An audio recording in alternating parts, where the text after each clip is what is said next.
Good morning, 10th class Hindi medium students. Most welcome in this video. बेटा last video में हम बात कर रहे थे हाइड्रोकार्बन।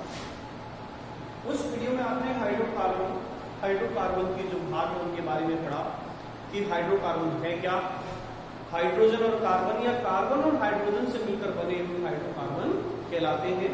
हाइड्रोकार्बन दो प्रकार के आपने पढ़े, अचक्रीय और चक्रीय। अचक्रीय को फिर दो भागों में बांटा, संतृप्त और असंतृप्त। असंतृप्त हाइड्रोकार्बन को फिर दो श्रेणियों में विभक्त किया है, एल्कीन और एल्डिहाइड।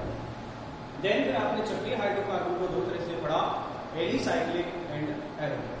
ठीक है, उसकी भी एग्जाम्पल मैंने आपको समझा दी है। यदि किसी एग्जाम्पल में आपको कोई बाधा आए, प्रॉब्लम आए, तो आप मेरे से कांटेक्ट करें, मैं आपको उस प्रॉब्लम को दूर कर दूंगा। देन नेक्स्ट आज की वीडियो में बात करेंगे, क्योंकि कार्बन भी बहुत सारे हैं। अब विभिन्न प्रकार के कार्बनिक यौगिक, चाहे वो सिंगल बॉन्डेड है, डबल बॉन्डेड, ट्रिपल बॉन्डेड या साखित, असाखित, यानी इस तरह के कई प्रकार के हाइड्रोकार्बन्स हैं। उन हाइड्रोकार्बन्स का नामकरण करना भी बहुत जरूरी हो जाता है। तो उनका नामकरण किस तरह किया गया उसके बारे में आज हम बात करेंगे। तो आज का आपका टॉपिक है बेटा कार्बन यौगिकों की पद्धति। कार्बनिक यौगिकों की नाम पद्धति।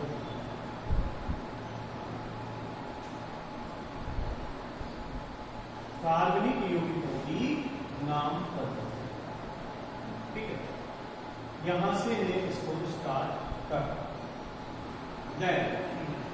सबसे पहले हम ये जानेंगे आवश्यकता क्यों है। तो देखिए, असंख्य बहुत सारे हाइड्रोकार्बन और कार्बनिक यौगिक हो चुके थे जिनका नामकरण करना बहुत ही जरूरी हो गया।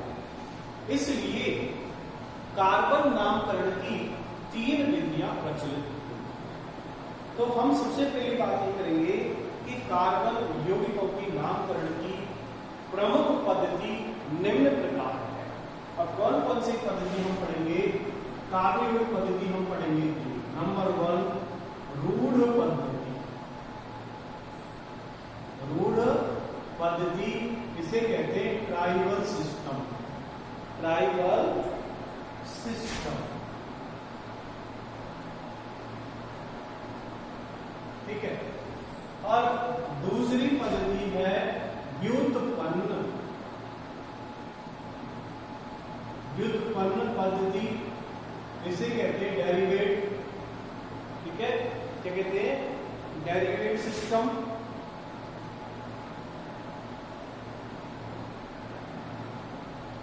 और तीसरी पद्धति जिसके बारे में आप विस्तार से पढ़ोगे वो तीसरी पद्धति है IUPAC। ठीक है, international union of pure and applied chemistry. अंतरराष्ट्रीय, I means international, U means union, P means pure, A means applied और C means chemistry। अंतरराष्ट्रीय विशुद्ध एवं अनुपयुक्त रसायन संबंध, जिसे इंग्लिश में IUPAC के नाम से जाना जाता है। ठीक है, लेकिन सबसे पहले बेटा 3 पद्धतियां हैं और 3 पद्धतियों में सबसे पहले हम बात करेंगे वो पद्धति है रूढ़ पद्धति। रूढ़ पद्धति में क्या किया जाता है? देखिए, इस पद्धति में कार्बनिक यौगिकों का जो नामकरण है, इस पद्धति में कार्बन यौगिक का नामकरण उस यौगिक के प्राकृतिक स्रोत मतलब जहां से वो प्रकृति में प्राप्त हुआ है, इस पद्धति में कार्बनिक यौगिकों का नामकरण उनके प्राकृतिक स्रोत या गुणों के आधार पर किया जाता है। ठीक है, तो परिभाषा लिखते हैं आप किसकी? रूढ़ पद्धति। तो तीनों पद्धतियां आपने डाली, फिर आप एक डाल दीजिए नंबर 1 रूढ़ पद्धति। और इसमें लिखो आप परिभाषा लिखो इसकी। इस पद्धति में कार्बनिक यौगिकों का नामकरण। इस पद्धति में कार्बनिक यौगिकों का नामकरण उनके प्राकृतिक स्रोत का मतलब होता है बेटा कि जहां से वो प्रकृति में प्राप्त हुआ है उसके आधार पर। तो इस पद्धति में कार्बनिक यौगिकों का नामकरण उनके प्राकृतिक स्रोत व गुणों के आधार पर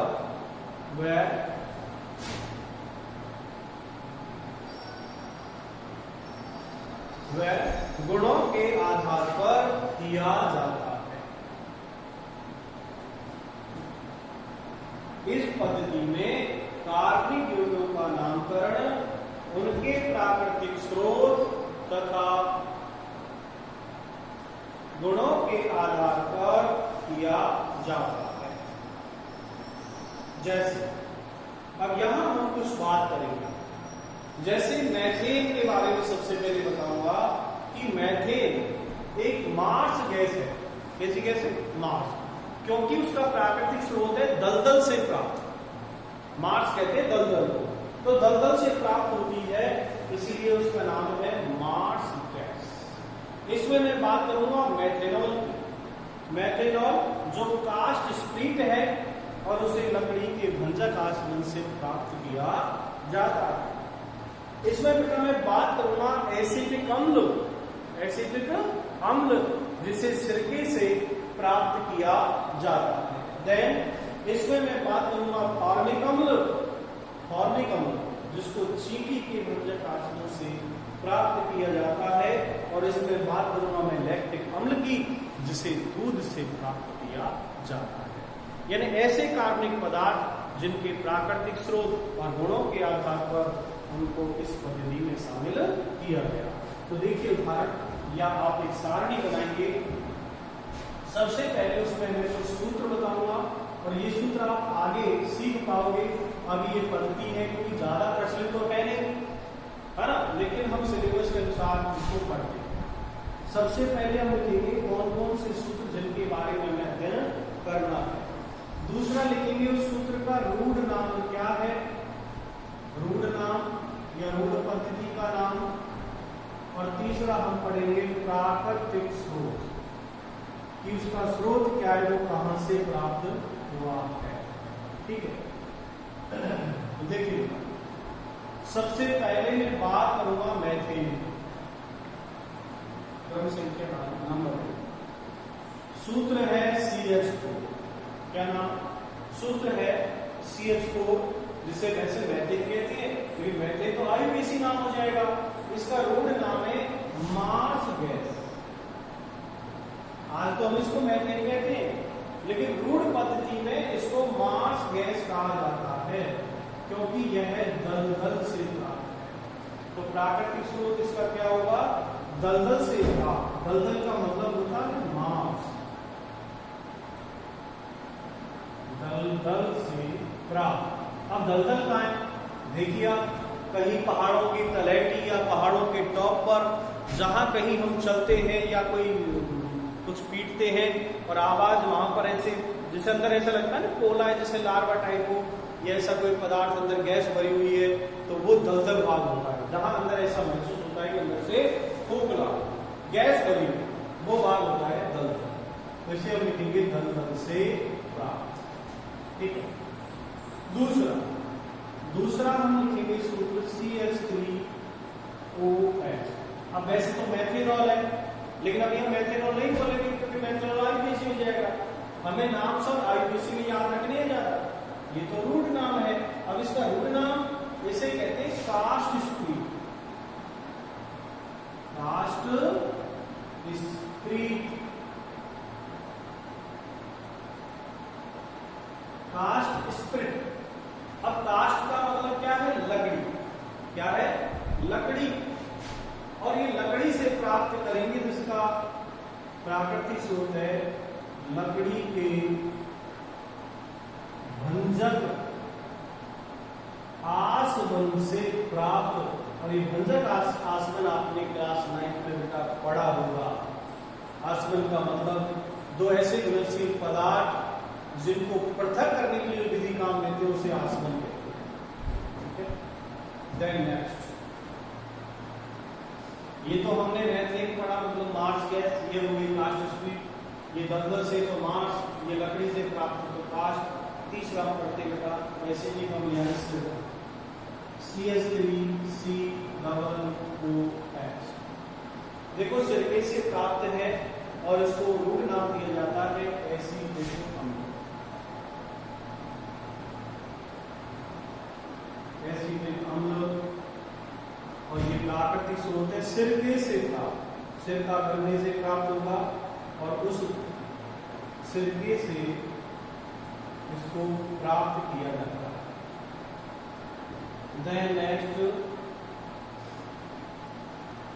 HCOOH, जिसे कहते हैं फॉर्मिक अम्ल, फॉर्मिक अम्ल, और फॉर्मिक अम्ल को कहां से प्राप्त करेंगे? चींटी से, या चींटी के भंजक आसवन से प्राप्त किया जाता है। या घोंगे, घोंगा होता है ना ततैया, ततैये से भी इसको प्राप्त किया जाता है। देन नेक्स्ट, तो देखो अभी तक मार्स, कास्ट स्प्रेड, एसिटिक अम्ल और फॉर्मिक अम्ल। अब हम बात करते हैं इसकी लैक्टिक अम्ल। लैक्टिक अम्ल, लैक्टिक अम्ल का देखो सूत्र बेटा इस तरह होता है, ये कार्बन के ऊपर एक कार्बोनिल समूह जुड़ा है, इसे कहेंगे लैक्टिक एसिड HCOOH, और नीचे इसमें मैथिन समूह जुड़ा है। सूत्र तो आपको याद करना ही पड़ेगा, क्योंकि सूत्र याद नहीं होगा तो लिखोगे कैसे? इसको आप डायरेक्ट बना नहीं सकते, ऐसे कोई फॉर्मूला नहीं है कि इसको आप बना। यहाँ पे ये कार्बन है, कार्बन पे बंध 4 है, मैं बता चुका, आगे बताऊंगा। इस कार्बन पर एक तरफ हाइड्रोजन जुड़ा हुआ है, एक तरफ हाइड्रोक्सिल जुड़ा हुआ है, एक तरफ मैथिन है और एक तरफ कार्बोक्सिलिक समूह जुड़ा हुआ है, इसे कहते हैं लैक्टिक अम्ल।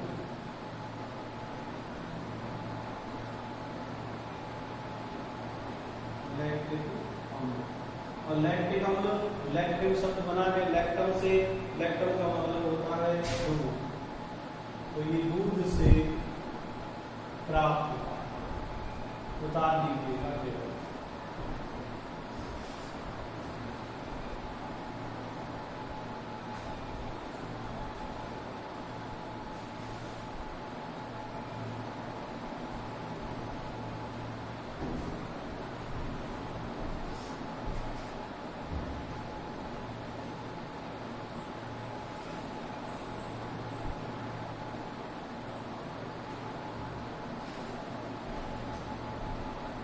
उतारने के बाद आप कुछ नाम और लिखेंगे।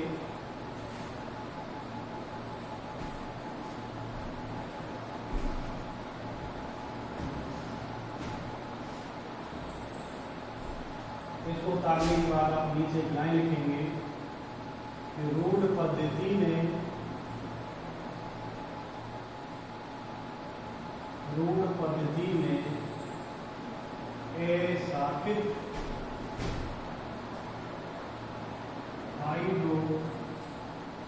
हाइड्रोकार्बनों को नॉर्मल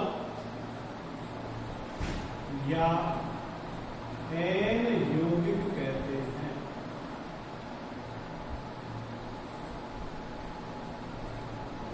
रूढ़ पद्धति में असाकित, असाकित का मतलब जिसमें कार्बन कार्बन साकित नहीं होते, नॉर्मल या एन यौगिक कहते हैं।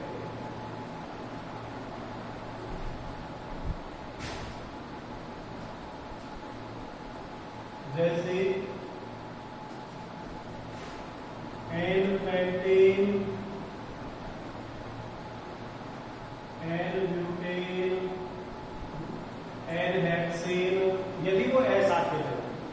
अब जैसे मैं मान लो एन पेंटेन की आपको संरचना बताऊं या एन ब्यूटेन की बताऊं, तो इसको एन ब्यूटेन, एन ब्यूटेन का मतलब देखो आगे आप पढ़ोगे, ब्यूट का मतलब होता है 4, और एन का मतलब होता है दुगना करके 2 जोड़ दो, तो सूत्र है C4H10। और बनाना है असाकित। असाकित का मतलब जिसमें शाखाएं नहीं छठे कार्बन कार्बन की।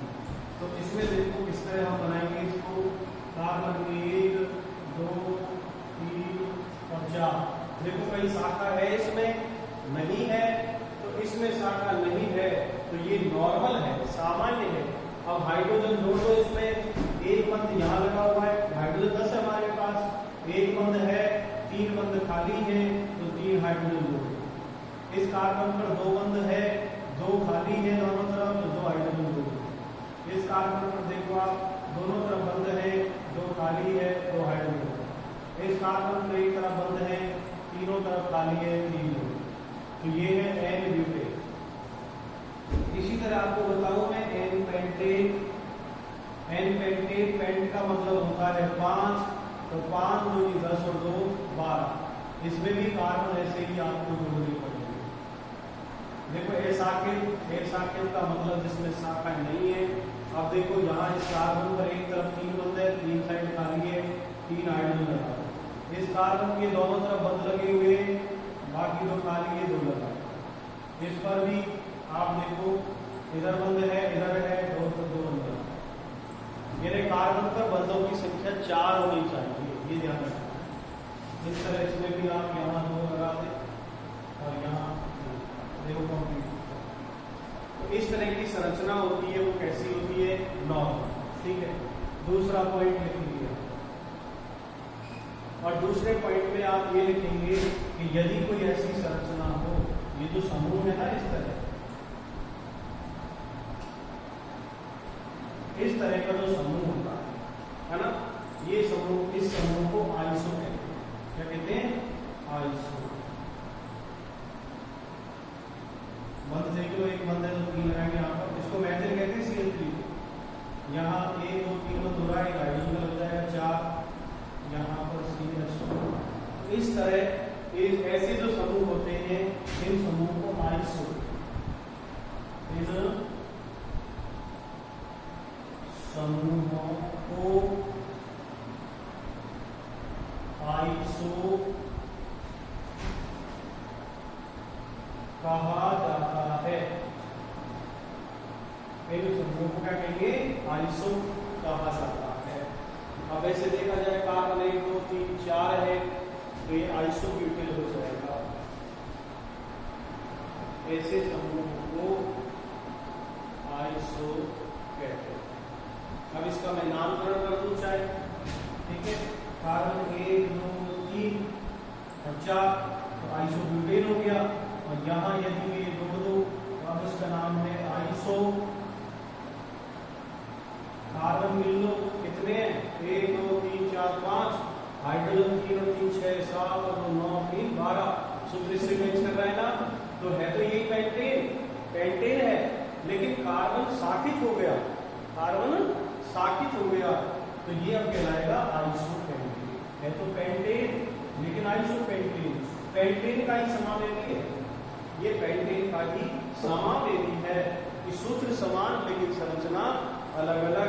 तो पेंटेन के समावेशी एक एन पेंटेन, एक आइसोपेंटेन।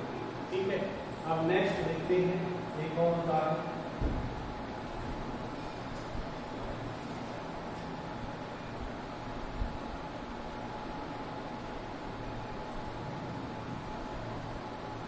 इसी में आपको एक और उदाहरण दे देता हूं। यानी यदि समूह कैसा हो जाए, नंबर 3, यदि ये कार्बन है, इस पर इस तरह समूह हो जाए,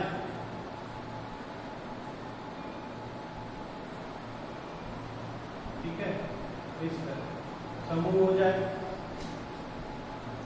तो इस तरह जो समूह हो गया तो क्या होगा, तो देखो यहाँ जोड़ दो CH3, यहाँ भी जोड़ दो CH3, यहाँ भी जोड़ दो CH3, और यहाँ केवल मान लो CH3 है, तो साफ कर दो। तो यदि अब एक कार्बन के चारों तरफ मैथिल समूह जोड़ दिए, यानी शाखित हो गया पूरी तरह से, ऐसी संरचना को कहते हैं नियो समूह। क्या कहेंगे, नियो समूह।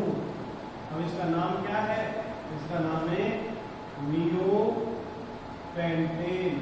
पेंट क्यों है, कार्बन 5 है, तो सूत्र में देखो आप वही सूत्र तो वही है, C 1 2 3 4 5 C और हाइड्रोजन 12 है, तो सूत्र तो इसका भी C5H 12 ही है।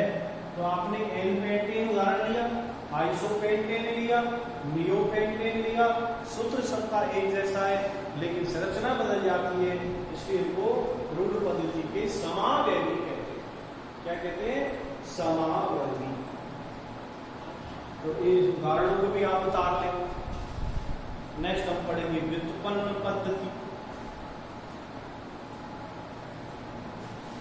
क्या पढ़ेंगे?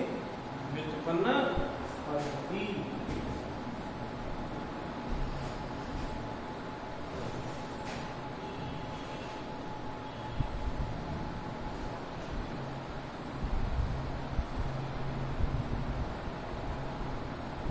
देखिए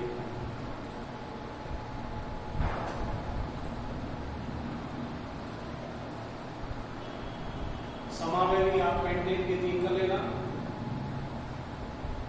एन पेंटेन, आइसोपेंटेन और नियोपेंटेन। और ब्यूटेन के 2 कर लेना, एन ब्यूटेन, आइसोब्यूटेन। और विस्तार से उनको बाद में पढ़ लेंगे। आप पढ़ते हैं बेटा व्युत्पन्न पद्धति। क्या पढ़ेंगे? नंबर 2 व्युत्पन्न पद्धति, जिसे कहते हैं डेरिवेटिव सिस्टम।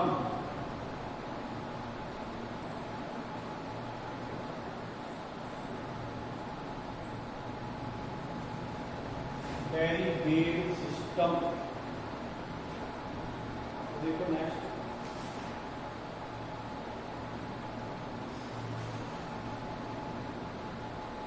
इसमें परिभाषा लिख लो पहले। इस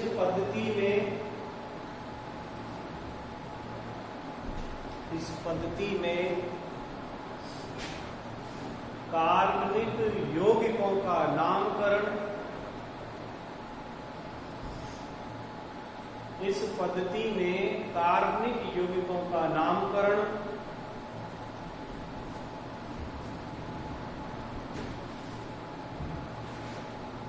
कार्बन यौगिकों का नामकरण उनकी सरल यौगिकों के व्युत्पन्न होते हैं। परिभाषा बोल देखो, इस पद्धति में कार्बनिक यौगिकों का नामकरण उनके सरल यौगिकों के व्युत्पन्न होते हैं।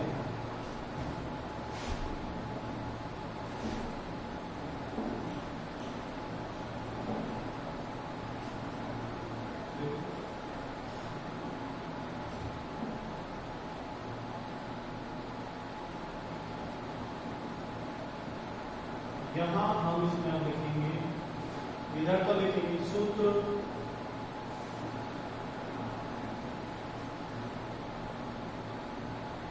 क्या लिखेंगे? सूत्र। और सूत्र के बाद लिखेंगे सरल यौगिक का व्युत्पन्न,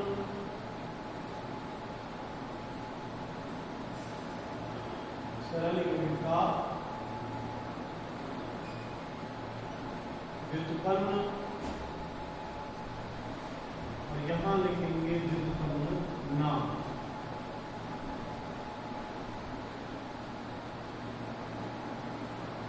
ठीक है, तो सबसे पहले मान लो मैंने क्या लिया? मेथेन लिया, CH4, इसका नाम है मेथेन। क्या नाम है? मेथेन। अब इसमें हमें व्युत्पन्न बनाने, जैसे मान लीजिए ये कार्बन है, कार्बन पर हाइड्रोजन लगा हुआ है, कितने? 4। यदि मान लो इस मेथेन से एक हाइड्रोजन कम करके और एक मेथेन लगा दिया, तो इसको कहते हैं मेथिल मेथेन, यानी मेथेन में से एक हाइड्रोजन हटा के मेथिल हो गया। CH4 तो मेथेन होता है, CH3 होता है मेथेन। तो मेथेन में एक हाइड्रोजन हटाया, 3 की जगह 3 करके उसकी जगह लिख। अब यदि मान लो यहां से एक हाइड्रोजन कम कर दो, 2 रह गए और उसकी जगह लगा दिए। अब ये हो गया 2 मेथिल ब्यूटेन या di methyl butane. Di methyl methyl यानी मेथिल में 2 मेथिल जुड़े हुए हैं। यदि मैं एक हाइड्रोजन और कम कर दूं और यहाँ लिख दूं CH3 तो मेथिल 1 2 3 हो गए। मेथिल था उसमें हाइड्रोजन 3 हटाकर 3 मेथिल जोड़ दिए तो अब इसका व्युत्पन्न नाम हो जाएगा try methyl methyl. Try methyl methyl 1 2 3 try, 3 का मतलब ट्राई मेथिल मेथिल। इस तरह व्युत्पन्न नाम लिखना। दूसरा देखिएगा हम मेथेन का मेथेनॉल ले लेते हैं CH3OH जिसका नाम होता है मेथेनॉल। यह नाम है मेथेनॉल। यदि इस मेथेनॉल में से मैं एक कार्बन हटा के और मेथिल लगा देता हूं, इसको मेथेनॉल भी कहते हैं और इसको कार्बिनॉल भी कहते हैं।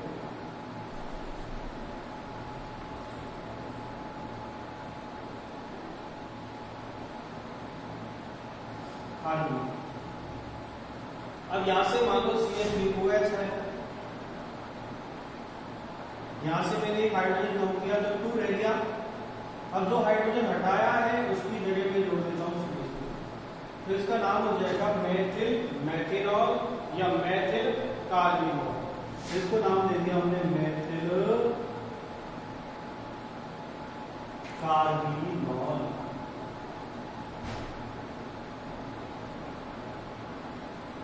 ठीक है, यानी यहां से मैंने एक हाइड्रोजन हटा करके और उसकी जगह मेथिल जोड़ दिया और इसका नाम हो गया मेथिल कार्बिनॉल।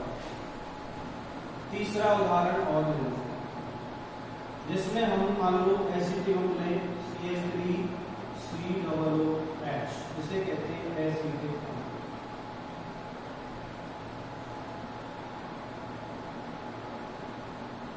ठीक है, अब इस एसिटिक अम्ल के सूत्र में यहां पर जो CH3 है, इस CH3 की जगह यदि मैं 2 करके एक मेथिल जोड़ दूं तो इसका नाम हो जाएगा मेथिल एसिटिक अम्ल। या मैं जोड़ सकता हूं यहां पर आइसोप्रोपिल जोड़ दिया।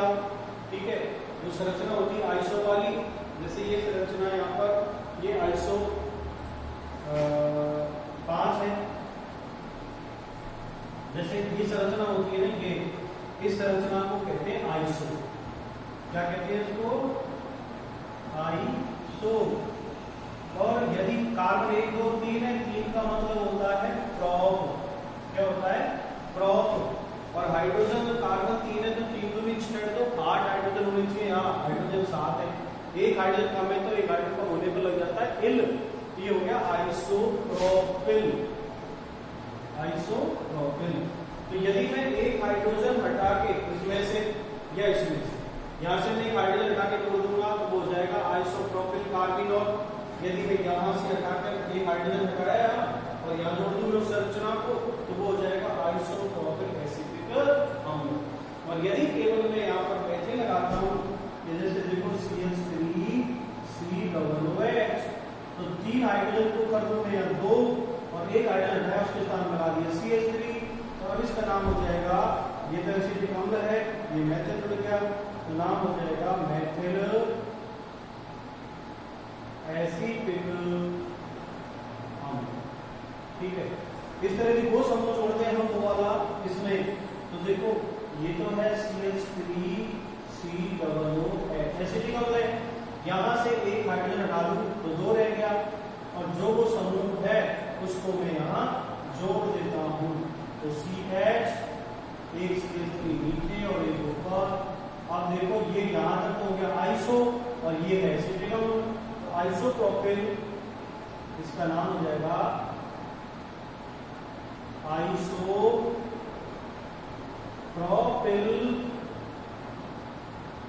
एसिटिक अम्ल। आइसोप्रोपिल एसिटिक अम्ल। ठीक है, तो इस तरह का हमने आज रूढ़ व्युत्पन्न पद्धति को पढ़ा, मैं समझता हूं कि रूढ़ पद्धति तो आपको पूरी समझ में आ गई होगी, लेकिन व्युत्पन्न पद्धति में आपको थोड़ी सी प्रॉब्लम आई होगी। तो ध्यान रखें बेटा, रूढ़ पद्धति एक बार ध्यान से पढ़ लेना, व्युत्पन्न पद्धति से तो कोई ऐसा सवाल या क्वेश्चन नहीं आता है। तो हम कार्य योजनाओं की नाम पद्धति पढ़ रहे थे, या हमने रूढ़ पद्धति व्युत्पन्न पद्धति को कंप्लीट पढ़ा और समझा। नेक्स्ट हमारी जो पद्धति है वो है बेटा IUPAC। IUPAC पद्धति के अंदर हम इसके नियम पढ़ेंगे और नियमों के द्वारा हम इनका नामकरण करेंगे, और पूर्व लग्न और अनुलग्न पढ़ना पड़ेगा हमें। IUPAC से पहले हम कार्बनों के पूर्व लग्न और इनके अनुलग्नों के बारे में अध्ययन करेंगे। तो आज के वीडियो में बेटा केवल ये इतना ही, रूढ़ पद्धति और व्युत्पन्न पद्धति। नेक्स्ट वीडियो में आपके सामने फिर एक नया टॉपिक IUPAC लेकर मैं आपके सामने प्रस्तुत होऊंगा। तब तक के लिए आप जो दिया गया मैटर है उसको पढ़ते रहें, समझते रहें। Thank you very much.